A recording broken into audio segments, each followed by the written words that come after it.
Hello everyone, एक बार फिर से स्वागत है आपका अपना यूट्यूब चैनल साइंस गुरु रवि में। गाइज, हम पढ़ रहे थे ह्यूमन ब्लड अर्थात मानव रक्त या फिर आप कह सकते हो मानव रुधिर। और गाइज, इस चैप्टर के हम क्वेश्चन आंसर कर रहे थे। ये सभी क्वेश्चन बेटा इंपॉर्टेंट है, सिलेक्टेड है और आपकी प्रतियोगी परीक्षाओं के लिए बहुत ज़्यादा उपयोगी है। तो आइए हेडिंग लगाते हैं भैया, human blood. Human blood biology revision वाली क्लास है बेटा। ये मानव रक्त या फिर भैया मानव रुधिर।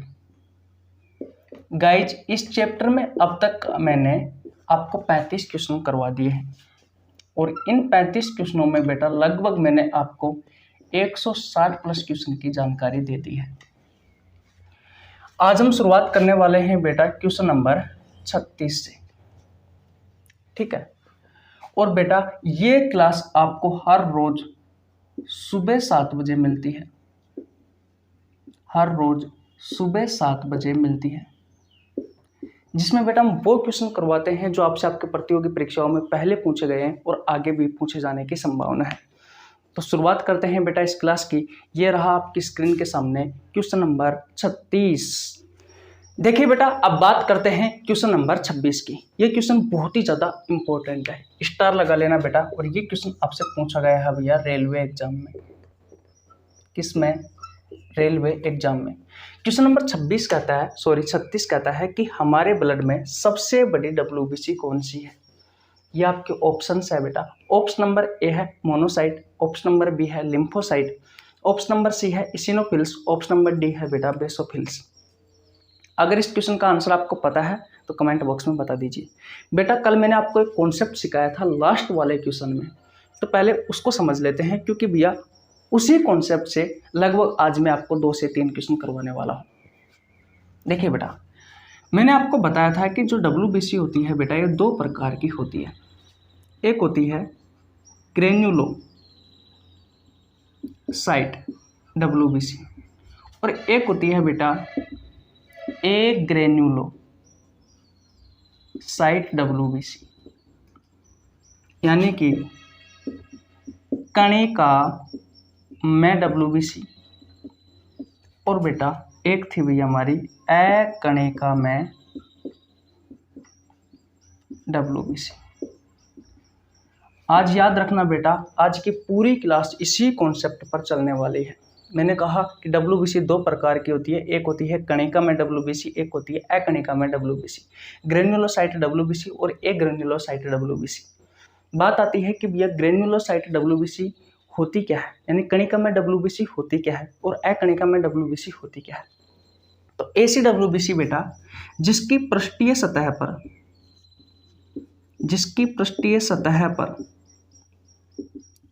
छोटे छोटे कण मौजूद हो। राइट का चिन्ह लगा रहा हूं, उसका मतलब है मौजूद है। और भैया इसकी पृष्ठीय सतह पर छोटे छोटे कण मौजूद नहीं होते, यानी कि इसकी जो पृष्ठीय सतह है उस पर भैया ये छोटे छोटे कण मौजूद नहीं होते। अब समझिए परिभाषा, अब आपको बहुत अच्छे से समझ में आएगी। कणिका में WBC ऐसी WBC होती है जिसकी पृष्ठीय सतह पर छोटे छोटे कण मौजूद होते हैं, वो होती है बेटा कणिका में WBC। नाम से स्पष्ट हो रहा है, कणिका में WBC ऐसी WBC जिसकी पृष्ठीय सतह पर छोटे छोटे कण मौजूद हो। और ऐसी WBC बेटा जिसकी पृष्ठीय सतह पर छोटे छोटे कण मौजूद ना हो, ऐसी WBC होती है बेटा अकणिका में WBC। अब इस कणिका में WBC की संख्या होती है बेटा 3 और इस अकणिका में WBC की संख्या होती है 2। ये कौन कौन सी है? ये है भैया इसिनोफिल्स WBC, एक होती है भैया बेसोफिल्स WBC और एक होती है भैया न्यूट्रोफिल्स WBC। और एग्रेन्युलोसाइट WBC की बात करें बेटा तो ये 2 प्रकार की होती है। एक होती है बेटा मोनोसाइट WBC और एक होती है बेटा लिम्फोसाइट WBC।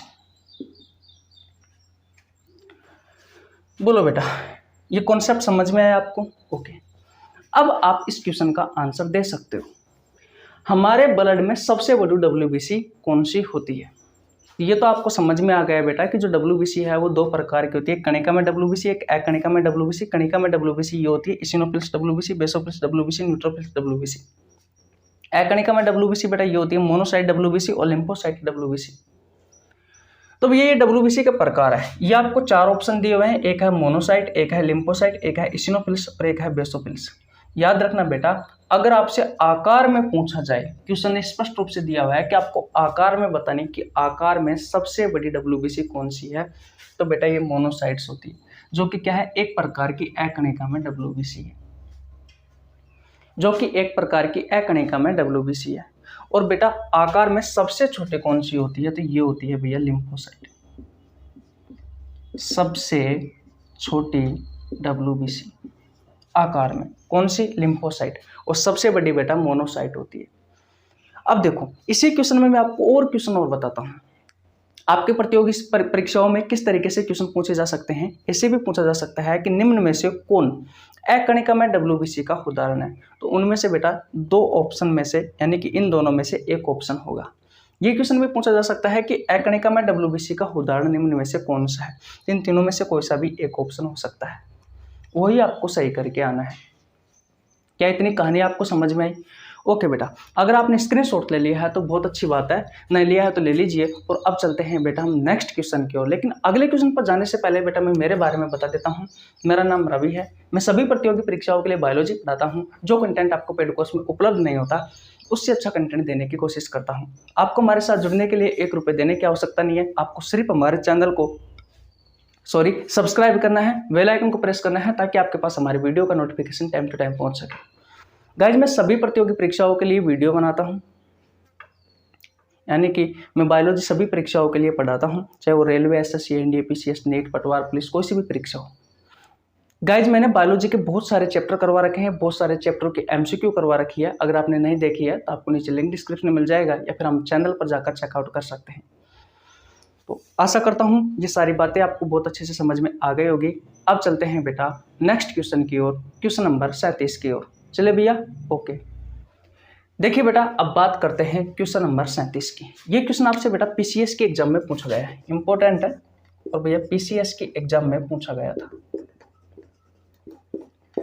देखिए क्वेश्चन नंबर 37 कहता है कि हमारे ब्लड में सबसे ज्यादा मात्रा में पाए जाने वाली WBC है। आपको प्रतिशत में बताना है कि भैया निम्न में से कौन सी WBC प्रतिशत में सबसे ज्यादा मात्रा में पाई जाती है। आपके ऑप्शन है बेटा, option number A monocyte, option number B है लिम्फोसाइट, ऑप्शन नंबर सी है इसिनोफिल्स, ऑप्शन नंबर डी है न्यूट्रोफिल्स। क्या आपको आता है बेटा इस क्वेश्चन का आंसर? तो कमेंट बॉक्स में जरूर बताइए। बेटा मुंह में छाले हो रखे हैं, इसलिए थोड़ी सी परेशानी सी आ रही है मांगने में।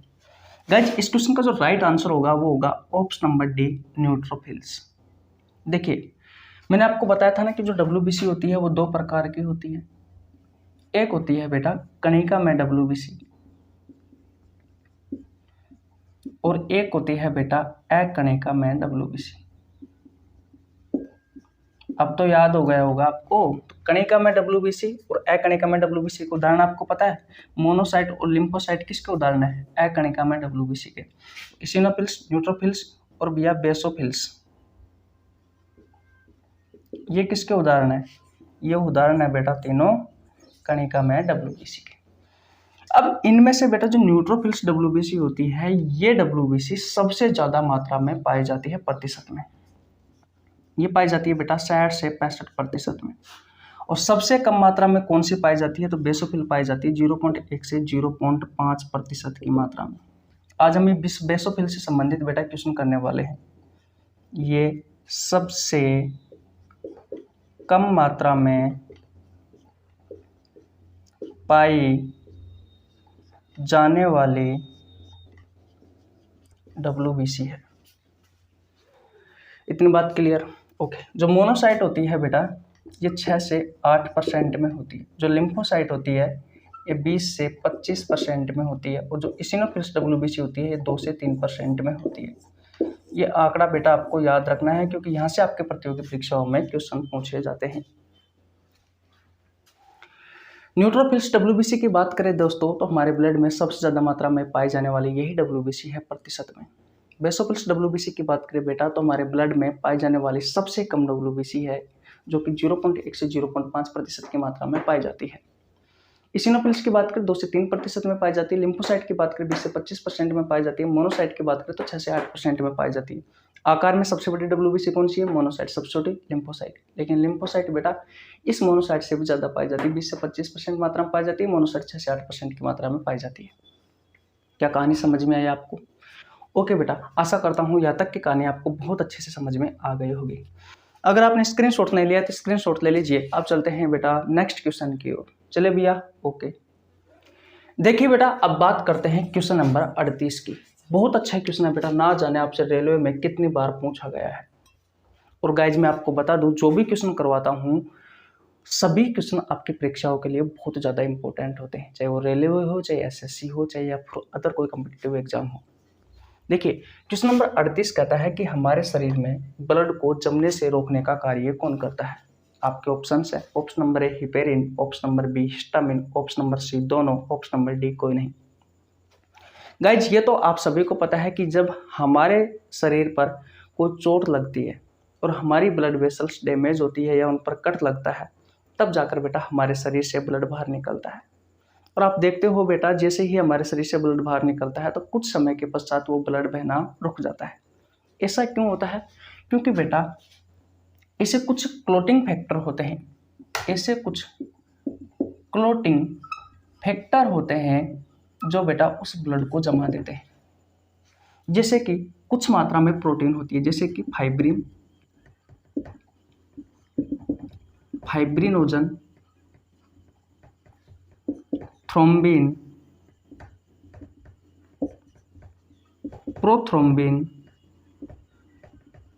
उसके अलावा विटामिन के, कैल्शियम और बेटा फैक्टर 7 और बेटा फैक्टर 9। ये कुछ ऐसे फैक्टर है बेटा जो रक्त का थक्का जमाने में सहायक होते हैं। आपने सुना होगा प्लाज्मा में भी बेटा प्रोटीन पाई जाती है, ये चारों। और ब्लड क्लॉटिंग में कौन सहायक होती है? और बेटा ब्लड प्लेटलेट्स भी होती है, उसमें ये प्रोटीन पाई जाती है। क्योंकि प्लाज्मा में ये ब्लड प्लेटलेट्स होती है, ब्लड प्लेटलेट्स में ये प्रोटीन होती है। तो भैया इस ब्लड प्लेटलेट्स का मुख्य कार्य क्या है? रक्त का थक्का जमाने में सहायक होती है। यानी कि ये सभी बेटा जब हमें चोट लगती है तो आपके शरीर से ब्लड बाहर निकलता है, तो उस ब्लड के बहाव को रोकने का कार्य करते हैं ये सभी, यानी कि रक्त का थक्का जमाने में सहायक होते हैं। लेकिन बेटा मैं कह रहा हूं कि आपके शरीर में ब्लड को जमने से रोकने का कार्य कौन करता है? भाई जैसे ही आपके शरीर से ब्लड बाहर निकला तो वो खटाक से थोड़ी देर में ही बंद हो जाता है। लेकिन क्या कभी आपने सोचा है कि हमारे शरीर में ब्लड बहता क्यों रहता है हमेशा, जमता क्यों नहीं है, फ्रीज क्यों नहीं होता? बेटा उसका रीजन है, ये जो हिपेरिन होता है ये बेटा एंटी क्लोटिंग फैक्टर की तरह कार्य करता है। ये एंटी क्लोटिंग फैक्टर की तरह कार्य करता है। यह वह कारक है जो शरीर में रक्त को जमने से रोकता है,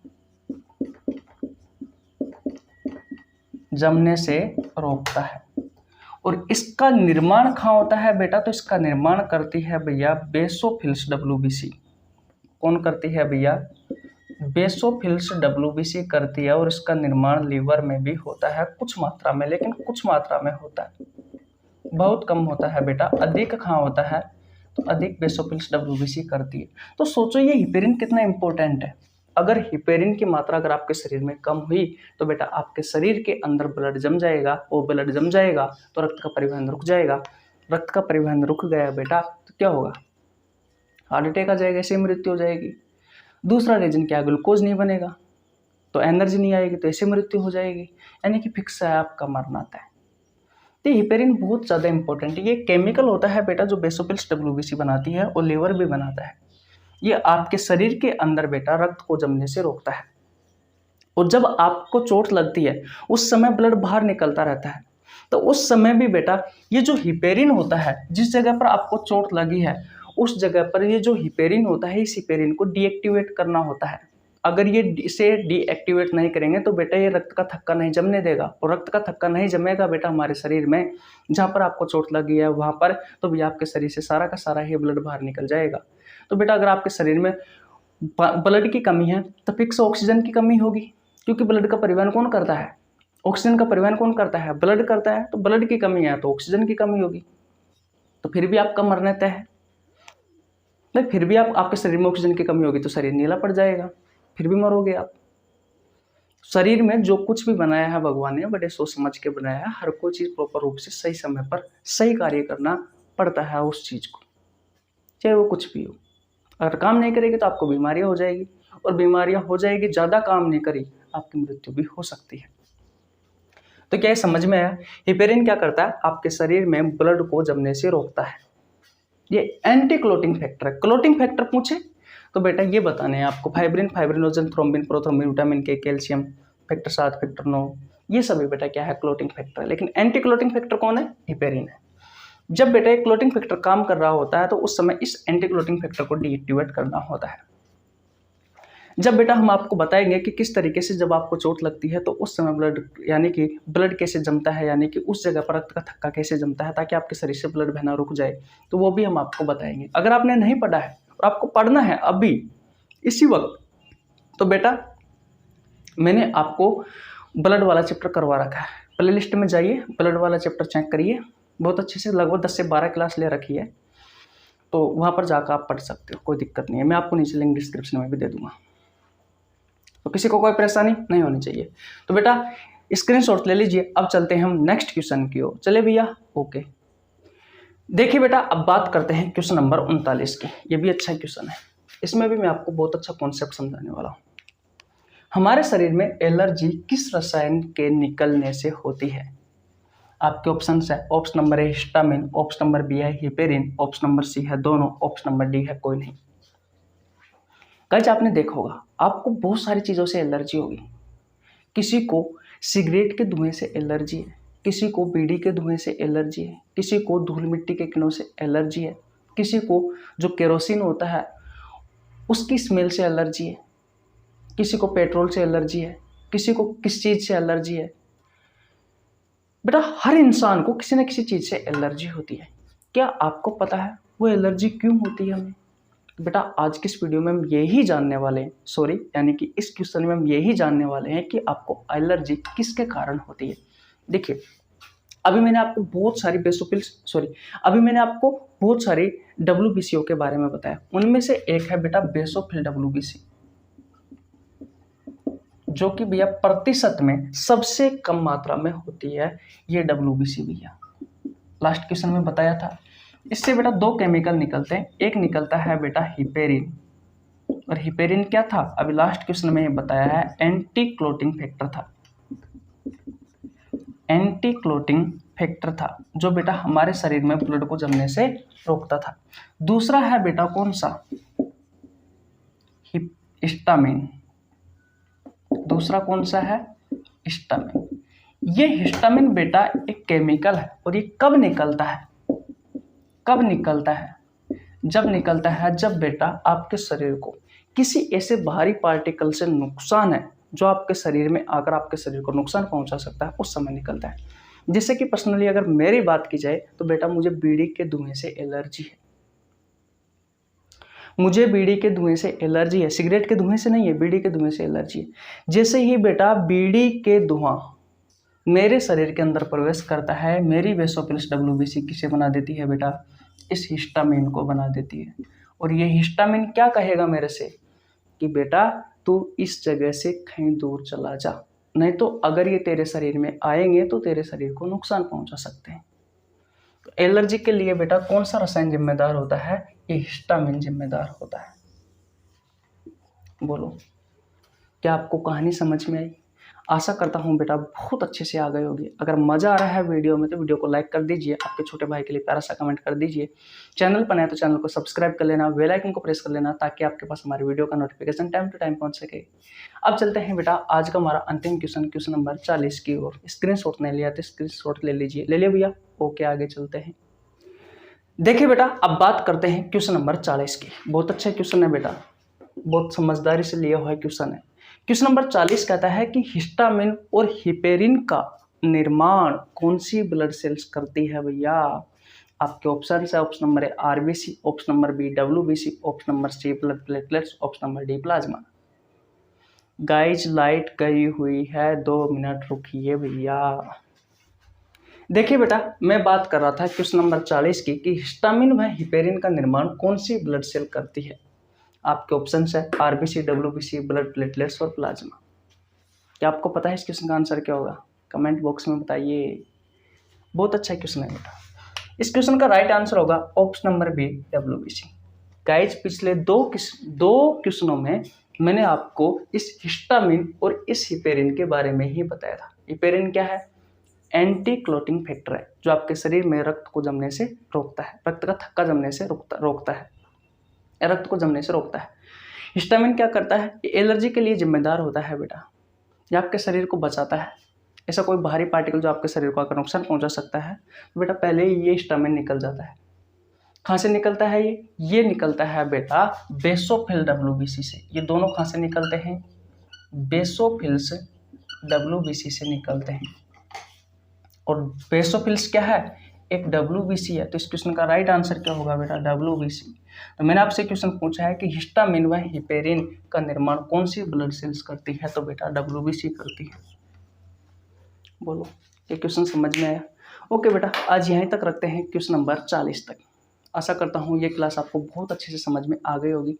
अभी भी बेटा डब्ल्यूबीसी से बहुत सारे क्वेश्चन बचे हुए हैं, तो उनसे संबंधित क्वेश्चन भी आपको कराऊंगा। अभी तक तो बचा हुआ है कि डब्ल्यूबीसी की कमी से कौन सा रोग होता है, अधिकता से कौन सा रोग होता है, और भी बहुत सारे डब्ल्यूबीसीओ के प्रकार मैंने आपको पढ़ाए थे, जिनमें से सिर्फ बेसोफिल्स डब्ल्यूबीसी का अभी तक तो कार्य पढ़ाया है, और इसका भी एक कार्य और बचा हुआ है। उसके अलावा और जो डब्ल्यूबीसी है बेटा उनके कार्य पढ़ाऊंगा। डब्ल्यूबीसी की कमी से कौन सा रोग होता है, अधिकता से कौन सा रोग होता है, ये भी हम पढ़ने वाले हैं, और भी बहुत सारी चीज़ें पढ़ने वाले हैं। इसलिए आप हमारे चैनल को सब्सक्राइब कर लीजिए, बेल आइकन को प्रेस कर लेना ताकि आपके पास हमारी वीडियो का नोटिफिकेशन टाइम टू टाइम पहुंच सके। मिलते हैं गाइस नेक्स्ट वीडियो में, तब तक के लिए जय हिंद, जय भारत, राम राम।